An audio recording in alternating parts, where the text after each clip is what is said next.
સ્વાગત કરું છું। પહેલા ધોરણમાં આપણે સમગ્ર અભ્યાસક્રમ છે આપણો પૂરો થઈ ગયો છે। થઈ ગયો ને પૂરો? ખબર છે ને બધા બાળકોને? તો હવે આવે છે તમે પાછળ પેજ ફેરવો એટલે કે મૂલ્યાંકન આવે કે જે આપણે તમારે વાર્ષિક જે પરીક્ષા આવશે એના જેવું તમારે હશે। પેજ નંબર ખાસ જોજો, 92 છે ને એ મૂલ્યાંકન આપણે જોઈ લઈએ। શા માટે? એ જે આપણે આગળની સંખ્યા જે જોઈ ગયા છીએ એ જ તમારે આવશે। આપણે જે પ્રકરણો આપણે જોઈ ગયા ને એ જ તમારે અહીંયા કરવાના આવશે।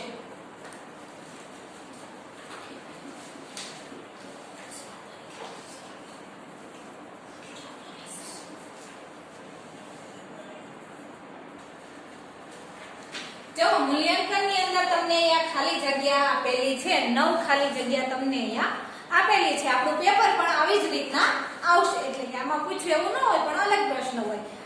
પેપર સ્ટાઇલ છે તમારી આ જ હશે।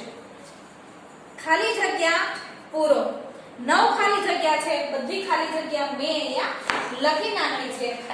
હવે અહીંયા જો 65 માં દશકનો અંક ખાલી જગ્યા છે। જો મેં તમને ડાયરી કેમ પૂછ્યું હોત ને કે દશક કોને કહેવાય 65 ની અંદર અને એકમ કોને કહેવાય તો તમને તરત જવાબ બાળક છે તમે આપી દો છો, પણ અહીંયા તમને ખાલી જગ્યામાં પૂછ્યું છે કે 65 માં દશકનો અંક કયો છે। તો મેં તમને શું કહ્યું હતું? દશક અને એકમ આપણે આગળ તમે પહેલામાં પણ આપણે શીખી ગયા છીએ આગળના ઘણા બધા પ્રકરણની અંદર। તો 65 ની અંદર મેં તમને શું કહ્યું હતું કે આગળની સંખ્યાને શું કહેવાય? દશક કહેવાય અને પાછળની સંખ્યાને શું કહીએ છીએ આપણે? એકમ। તો 65 માં દશકનો અંક છે એ શું બને છે? 6 બનશે દશકનો, અને 5 એ શું બને છે? એકમ બનશે। બીજી ખાલી જગ્યા છે 78 ની તરત પછીની સંખ્યા। તરત એટલે કે પછીની સંખ્યા 78 પછી કઈ સંખ્યા આવે? તો કે 79। પછી છે 95 ને શબ્દોમાં ખાલી જગ્યા લખાય। તો 95 અહીંયા તમને સંખ્યામાં આપેલા છે, આપણે 95 શબ્દોની અંદર આપણે લખીએ। 5 રૂપિયાની 4 નોટ ખાલી જગ્યા રૂપિયા થાય। તો તમે 4 પંચા ને 20, જો કોઈ વિદ્યાર્થીને 4 નો ઘડિયો આવડે તો તમે સીધા એવી રીતના પણ જવાબ લખી શકો કે 4 પંચા ને 20, પણ અહીંયા હું તમને કરાવું છું સરવાળો। જુઓ 5 રૂપિયાની 4 નોટ 1 2 3 અને 4, 5 10 15 અને 20, તો કેટલા રૂપિયા થાય? 20 રૂપિયા થાય। 5 પાંચની તમે 4 નોટો લો તો કેટલા થશે? 20 રૂપિયા। પછી આવે છે 89 માં એકમનો અંક ખાલી જગ્યા છે। તો 89 માં એકમનો આગળની સંખ્યા દશક અને પાછળની સંખ્યા એકમ, એટલે હવે તમને ખબર પડી ગઈ 9 એ શું બનશે? આપણે એકમ બનશે। શું બને છે? એકમ। 42 ની તરત પહેલાની સંખ્યા એટલે કે 42 પહેલા કઈ સંખ્યા આવે? તો કે ચોકડે અને 41।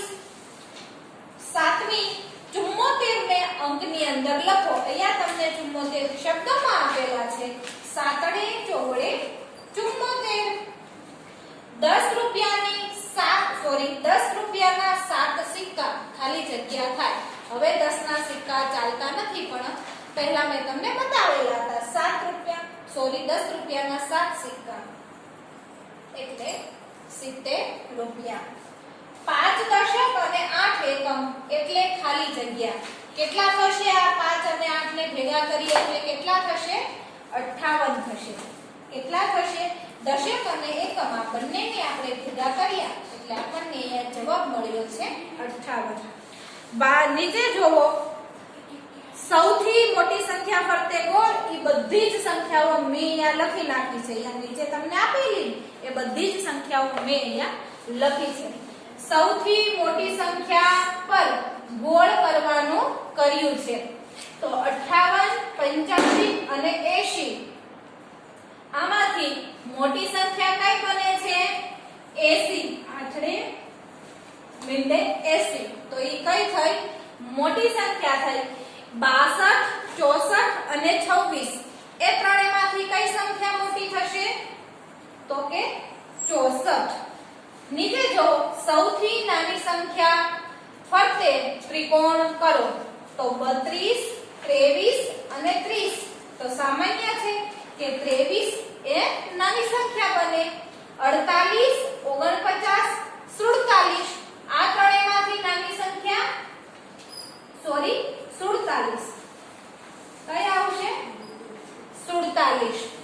તરત પહેલાની સંખ્યા લખો એટલે કે 77 પહેલા કઈ આવશે?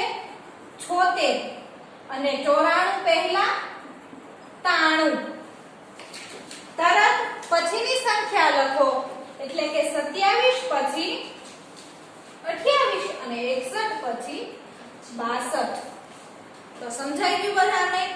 આગળ જે તમારે છે જોડકા જોડો અહીંયા તમને આપેલા છે ને આપેલા એમાં શું કરવાનું છે? સરવાળો કરીને આપણે છે એ જોડવાનો છે. અહીંયા જો તમને બે છે અહીંયા જોડકા છે એ સામે આપેલા છે ને અહીંયા આપેલા જો એ જોડકા મેં અહીંયા બેને લખ્યા છે એ હું તમને અહીંયા કરાવું છું. આપણે સરવાળા કરીને કરતું જવાનું છે. 20 + 7 એટલે કેટલા થશે? 27 થશે. 20 + 7 કેટલા થશે? 27. 30 + 7 એટલે કેટલા થશે? 37. હું તમને હવે સરવાળાની રકમ કરાવીને એમ કરાવતી નથી. હવે તમને બધાને આવડી ગયા છે. 30 + આપણે આવી રીતના 7 કરવાના એટલે 37 જવાબ તમને મળશે. પછી છે 70 + 2 એટલે કેટલા થશે? 72. 70 + 3 તો છેલ્લી એક જ સંખ્યા માત્ર વધી 73. બાજુનું જોડકું જોવો 40 + 5 એટલે કેટલા થશે? 45 થશે. કેટલા થશે? 45. 60 + 9 એટલે કેટલા થશે? 69. 50 + 4 તો કેટલા થશે? 54. અને 90 + 6 તો છેલ્લે માત્ર વધે છે 96. 90 ની અંદર તમે આવી રીતના 6 નાખો એટલે કેટલા થાય? 96. પછી નીચે તમને આપેલા છે આકારો આપેલા છે. જો અહીંયા ચિત્ર આપેલું છે. મેં આ ઘર છે એ દોર્યું નથી. આપણે આગળ જે પુસ્તક પાઠ્યપુસ્તક અને સ્વા બંનેની અંદર આવી રીતના આકૃતિ દોરીને આપણે આકારો ગણ્યા હતા. એટલે માત્ર મેં આકાર છે લખ્યા છે. આપણે એની સંખ્યા છે અહીંયા લખવાની છે. હવે અહીંયા જુઓ પહેલું આપણને આપેલું છે લંબચોરસ. તો એ ઘરની અંદર આપણે ગણી લઈએ કે લંબચોરસ કેટલા છે. ગણવા પડશે ને આપણે. તો ચાલો અહીંયા ગણી લઈએ કેટલા છે.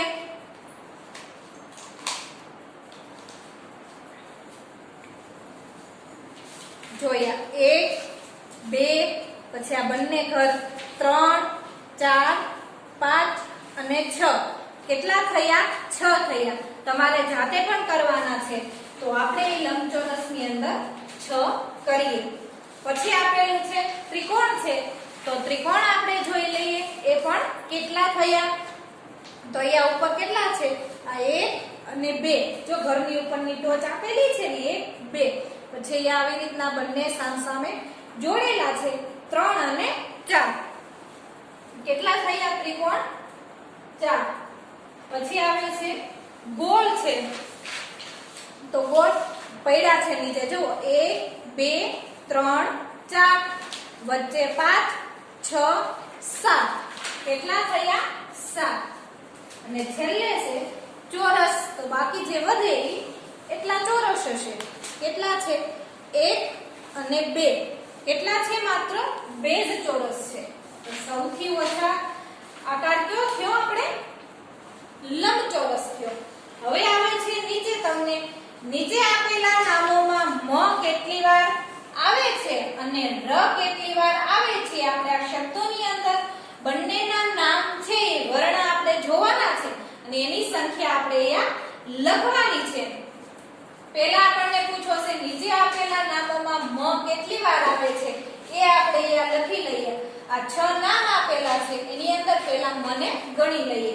તો અહીંયા મનોજ એટલે જો અહીંયા 1 પછી આપણને આપ્યું રમણ 2, પછી મિતુલ 3, મ અને છેલ્લે સુમિત વચ્ચે 4.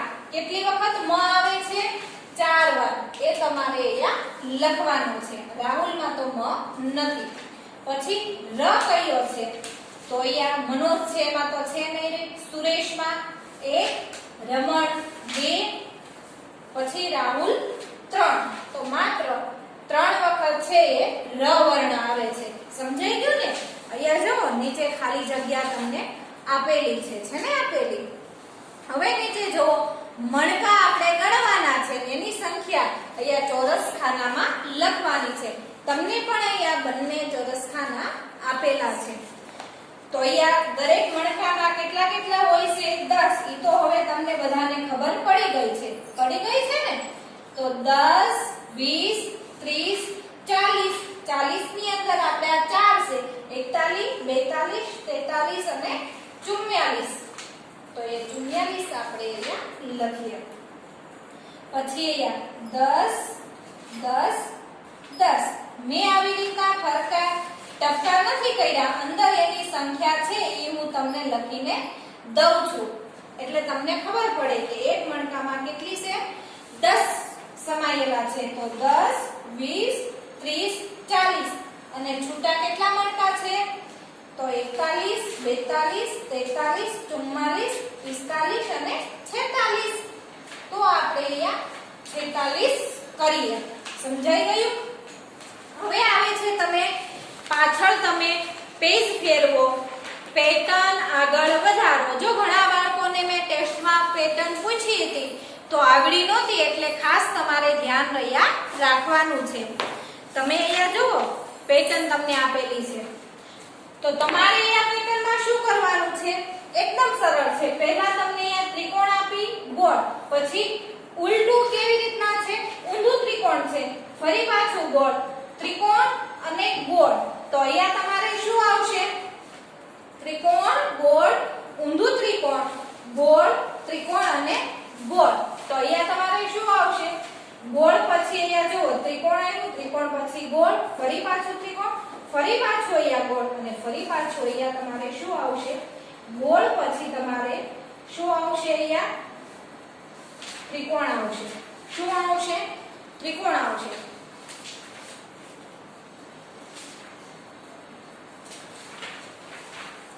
સમજાણું? જો આ 3 આવી ગયા, અહીંયા પણ 3 અને અહીંયા પણ 3. હવે અહીંયા જો ખાસ કરીને આ તીરની જે નિશાની છે એમાં તમારે શું? અહીંયા તમને આગળ 1 તીર આપ્યા છે, પછી આગળ 2 વધે છે, પછી આગળ 3 વધે છે. પેટર્નને આગળ વધારવાની કઈ છે એટલે એમાં વધારો તમારે કરવાનો છે. તો અહીંયા પહેલા ઊભા આપણે આવી રીતના 4 તીર કરવાના અને પછી આપણે આડા 4 તીર કરવાના રહેશે. તમે બધાએ ટેસ્ટમાં માત્ર આની આ જે પેટર્ન છે એની જ તમે આગળ વધારી દીધી છે એટલે લગભગ બધાને ખોટી પડી છે. આ ખાસ તમે ધ્યાન રાખજો. પછી અહીંયા ચોરસ આપેલા છે. પહેલા 1 આપ્યું, પછી 2 આપ્યા, પછી 3 આપ્યા. તો આગળ પેટર્ન વધારવાની કઈ આપણને એટલે કેટલા આવશે? 4 આવશે. કેટલા આવશે? આપણે 4 આવશે.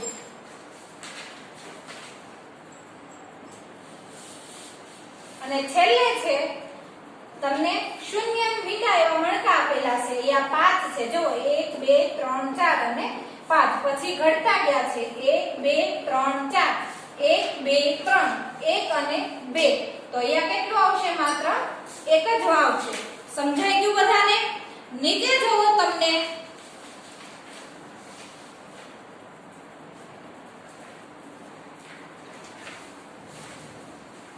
અહીંયા જોવો પેટર્ન પછી તમને નીચે અહીંયા ચિત્ર આપેલું છે. આપણે આગળ જે પ્રકરણની અંદર જોઈ ગયા હતા. ચિત્રનું અવલોકન કરીને આપેલા ચોરસમાં સૌથી જાડા માટે સાચા તથા સૌથી પાતળા માટે ખોટાની નિશાની કરવાની છે. ચિત્ર આપણે અહીંયા દોરી ન શકીએ. હાથી, કૂતરો અને શું આપેલું છે? ગાય આપેલી છે. તો આ ત્રણેયમાંથી આપણને શું કહ્યું? જાડા માટે આપણે સાચાની નિશાની અને સૌથી પતળા માટે આપણે ખોટાની નિશાની. આ ત્રણમાંથી સૌથી જાડું કોણ છે? તો હાથીભાઈ. તો એમાં આપણે સાચાની નિશાની અને સૌથી પતલું એટલે કે ગાય કરતા પણ કૂતરું કેવું હોય છે, પાતળું હોય છે, તો તેમાં ખોટાની નિશાની તમારે કરવાની છે. સાચા ખોટાની નિશાની તમને બધાને હવે આવડે છે કરતા. પછી નીચે બીજી સૂચના આપેલી છે, ચિત્રનું અવલોકન કરી ચોરસમાં આપેલ સૌથી ઊંચા માટે સાચાની અને સૌથી નીચા માટે ખોટાની નિશાની તમારે કરવાની છે. તો અહીંયા સૌથી ઊંચા માટે શું તમને અહીંયા આપેલું છે, તો તમારે અહીંયા નારિયેળી છે તો તેની સામે સાચાની નિશાની, અને અહીંયા સૌથી ટૂંકું તમને આપેલું છે તુલસીનો છોડ છે તો એની સામે તમારે ખોટાની નિશાની કરવાની છે.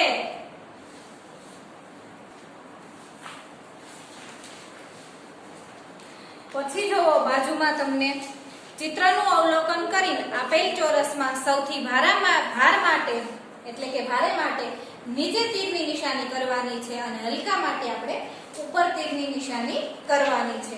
તો અહીંયા જુઓ તમને શું આપેલું, હીટ છે, વચ્ચે બુક આપેલી છે અને છેલ્લે છે તમને ગેસનો બાટલો આપેલો છે. તો ગેસનો બાટલો કેવો હોય છે, ભારે હોય છે, તો તેમાં તમારે શું કરવાની, જે અહીંયા તીરની નિશાની આવી રીતે આપેલી છે ને એ તીરની નિશાની તમારે ગેસના બાટલામાં કરવાની છે. અને ઈટ કરતા પણ બુકનું વજન કેવું હોય છે, હળવી હોય છે, તો તેમાં તમારે ઊભા તીરની નિશાની કરવાની છે. નીચે જુઓ ફૂટતી સંખ્યાઓ લખો. તમને અહીંયા સંખ્યાઓ મેં ચોરસખાનામાં લખીને આપી છે. તો 61, 62, 63, 64, 65, 66, 67, 69 અને 70, 80, 79 ઘટતો જાય છે. આપણો જે ક્રમ છે 79 પછી કેટલા આવશે, પહેલા 78, 78 પહેલા 77, 77 પહેલા 76, 76 પહેલા 75, 75 પહેલા 74 અને 74 પહેલા 73, 72 અને 71 તમને આપેલા છે. હવે જો આવી સિક્કાઓની કિંમત આપણે ઘણી બધી નાણું જોયું ત્યારે મેં તમને શીખવ્યું હતું. અલગ અલગ સિક્કાનો ઉપયોગ કરીને આપેલા કિંમત બતાવો. સિક્કા તમને આપી દીધેલા છે. 1 રૂપિયાનો છે, 2 રૂપિયાનો છે, 5 રૂપિયાનો છે અને 10 રૂપિયાનો છે. અહીંયા મેં જો ગોળ રાઉન્ડ કરીને મેં અહીંયા લખેલા છે. હવે 6 રૂપિયા કરવા માટે આપણે શું કરીશું, તો હું અહીંયા શું કરું છું, એક અહીંયા 5નો સિક્કો લઉં છું અને 1 રૂપિયાનો સિક્કો હું અહીંયા લઉં છું. અલગ અલગ રીતે પણ કરી શકો. 2 ના 3 સિક્કા લઉં તો પણ મારે 6 રૂપિયા મળી જાય છે. મને 8 રૂપિયા આવ્યા. હવે 8 રૂપિયાને કરવા માટે હું શું કરીશ, એક મેં 5નો સિક્કો લીધો, એક 2નો સિક્કો લીધો અને એક લીધો રૂપિયાનો સિક્કો લીધો. તો 5, 6, 7 અને 8 રૂપિયા થઈ ગયા. હવે બીજી વાર કેવી રીતના કરીશ, 2 ના સિક્કા મેં કેટલા લીધા, 8 લીધા. હવે આવે છે 7 રૂપિયાના સિક્કા, 7 રૂપિયા આપણે કરવાના છે. તો એના માટે શું કરીશું આપણે, 1 રૂપિયા, 2 રૂપિયા અને 5 રૂપિયા. 10નો સિક્કો પણ આપણે કશા કામમાં આપણે આવ્યો નથી. તો 7 રૂપિયા કરવા માટે હું શું કરીશ, એક 5નો સિક્કો લીધો અને એક 2નો સિક્કો લીધો. તો 5, 6 અને 7 થઈ ગયા. હવે શું કરીશ, 2, 2, 1, 1 અને 1, 3 ના મેં રૂપિયાના સિક્કા લીધા અને 2 છે એ 2 ના સિક્કા મેં 2 લીધા. અને અહીંયા પહેલા મેં 5નો સિક્કો લીધો અને 2 રૂપિયાનો સિક્કો મેં અહીંયા લીધો. છેલ્લે આવે છે અને આ ખાલી જગ્યા પૂરી થાય એટલે આપણું મૂલ્યાંકન પણ અહીંયા પૂરું થાય છે. ગણો અને ખાલી જગ્યામાં પૂરો. જો વાતો એમાં ધ્યાન આપજો. એક પેન્સિલના 3 રૂપિયા છે તો તેવી 4 પેન્સિલના કેટલા રૂપિયા થશે, 12 રૂપિયા. 3 ચોકુ ને 12. જો 3 રૂપિયા આપણને કહ્યા છે. આપણે આનો સરવાળો કરીએ એટલે 12 જવાબ તમને મળશે.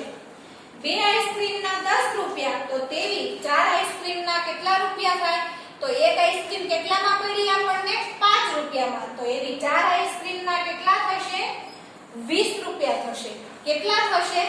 20 રૂપિયા. હવે આવે છે તમારે બે ભમરડાના 8 રૂપિયા થાય, તો તેવા 3 ભમરડાના કેટલા રૂપિયા થશે? બે ભમરડાના 8 રૂપિયા કહ્યા છે, એટલે કે એક ભમરડો કેટલાનો થયો આપણને? 4 રૂપિયામાં પડ્યો. એ આપણને શું કીધું કે બે ભમરડાના 8 રૂપિયા થાય, તો તેવા 3 ભમરડાના કેટલા થશે? તો જુઓ તમે અહીંયા 4 + 4 + 4 અહીંયા તમને આપેલું છે કે બે ભમરડાના 8 રૂપિયા થાય, તો તેવા 3 ભમરડાના કેટલા થશે? 4 8 8 ની અંદર 4 નાખીએ એટલે કેટલા થશે? 12 રૂપિયા થશે. કેટલા થશે? 12 રૂપિયા. તો અહીંયા આપણું પહેલા ધોરણમાં મૂલ્યાંકન પૂરું થાય છે. તમારે આજનું હોમવર્ક છે, જે મેં અહીંયા પૂરું હોમવર્ક કરાવ્યું ને, તમારે એક વખત છે એ તમારે રફ નોટની અંદર લખવાનું છે. લખશો ને એટલે બધાને આવડી જાય. તો આવજો. આભાર.